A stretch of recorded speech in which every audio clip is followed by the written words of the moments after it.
आज के इस एक्सप्लेनर में बहुत बहुत स्वागत है। आज की ये चर्चा बहुत ही दिलचस्प और काम की होने वाली है।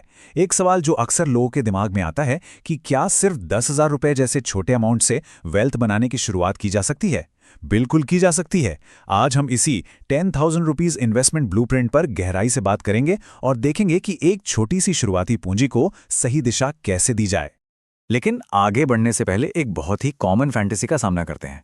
इंटरनेट पर अक्सर ऐसे दावे दिखते हैं कि 10,000 रुपए लगाओ और एक महीने में अमीर बन जाओ। छोटे बजट से रातों रात करोड़पति बनने का ये आइडिया सुनने में तो बहुत टेम्पटिंग लगता है, राइट?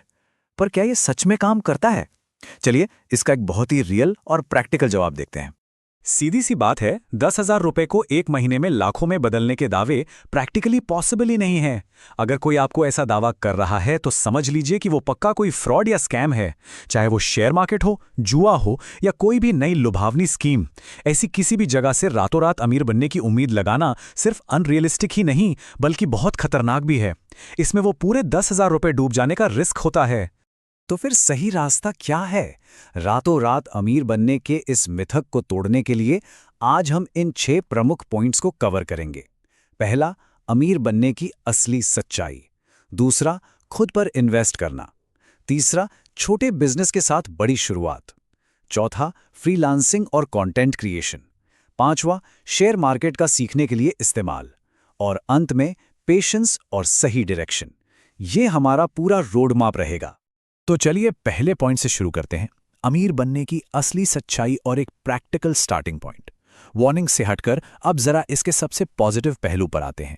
ये सच है कि 10,000 रुपए से तुरंत लाखों नहीं बनाए जा सकते, लेकिन अगर इसका सही तरीके से यूज किया जाए तो ये अमाउंट वेल्थ बनाने की जर्नी शुरू करने के लिए एकदम परफेक्ट सीड मनी यानी शुरुआती बीज का काम कर सकता है। इसी के साथ आते हैं हमारे दूसरे पॉइंट पर, खुद पर इन्वेस्ट करना। फाइनेंस की दुनिया का एक बहुत ही गोल्डन रूल है कि सबसे बड़ा और सबसे सेफ रिटर्न हमेशा अपनी नॉलेज और स्किल्स को बढ़ाने से ही मिलता है। इस 10,000 रुपए का सबसे बेहतरीन उपयोग किसी ऐसी हाई डिमांड स्किल को सीखने में किया जा सकता है जिसकी आज के मार्केट में बहुत ज्यादा जरूरत है। आजकल कुछ स्पेसिफिक स्किल्स की मार्केट में भारी डिमांड है, जैसे कि वीडियो एडिटिंग और ग्राफिक डिजाइनिंग।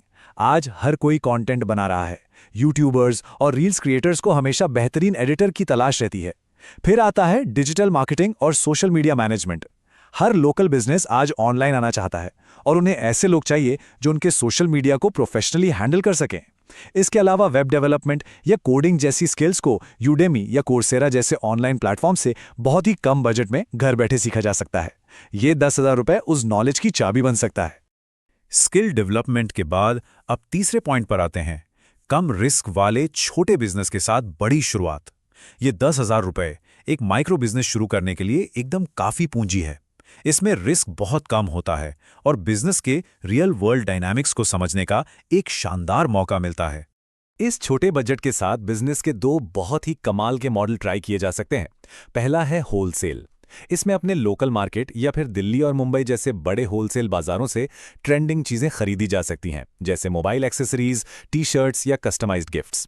फिर इन्हें इंस्टाग्राम या व्हाट्सएप के थ्रू अच्छे प्रॉफिट मार्जिन पर बेचा जा सकता है। दूसरा ऑप्शन है ड्रॉप शिपिंग। जो लोग इन्वेंट्री नहीं रखना चाहते उनके लिए ये मॉडल बेस्ट है। इसमें बिना कोई सामान स्टॉक किए ऑनलाइन दूसरों के प्रोडक्ट्स को प्रमोट किया जाता है और हर सेल पर अपना मुनाफा कमाया जाता है।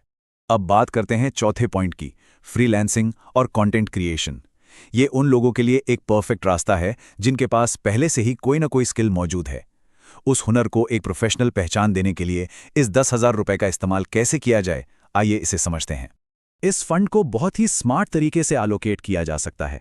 अगर कंटेंट क्रिएशन का रास्ता चुनना है, जैसे यूट्यूब चैनल या इंस्टाग्राम पेज शुरू करना, तो 10,000 रुपए में वीडियो क्वालिटी सुधारने के लिए एक बढ़िया बेसिक माइक, एक स्टेबल ट्राइपॉड और अच्छी लाइटिंग सेटअप आसानी से आ जाएगा।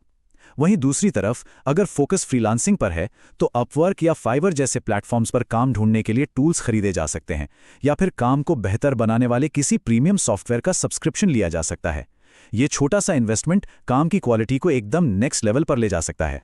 अब आते हैं 5वें पॉइंट पर, शेयर मार्केट। यहां फाइनेंशियल मार्केट्स को लेकर अपनी एक्सपेक्टेशंस को एकदम रियलिस्टिक रखना बहुत जरूरी है। जैसा कि हमने पहले ही क्लियर किया था, शेयर मार्केट में 10,000 रुपए लगाकर कोई भी एक महीने में करोड़पति नहीं बन सकता। तो फिर स्टॉक मार्केट में इस अमाउंट का क्या काम है?